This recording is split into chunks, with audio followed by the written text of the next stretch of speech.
Metoda Olon-For je savršeno rješenje za bezube vilice.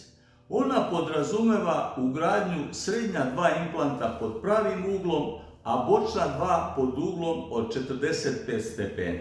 U donjoj vilici bočni implanti se ugrađuju ovako ukoso da ne bi presekli ili povredili donje vilični živac i da bi njihov kraj završio u vilici na mestu drugog premolara, to jest petice. Ova pozicija bočnih implanata je bitna da bi se na 4 implanta mogao postaviti most od 12 zuba, pri čemu su zadnja 2 zuba šestice viseći, to jest ne oslanjaju se direktno na bočne implante. U gornjoj vilici se bočni implanti postavljaju ovako ukoso da se ne bi povredio gornjovilični sinus i da bi svojim krajem bili postavljeni na mestu petice, to jest drugog premolara, kako bi iza bočnih implanata bilo moguće dodati još po jedan zub.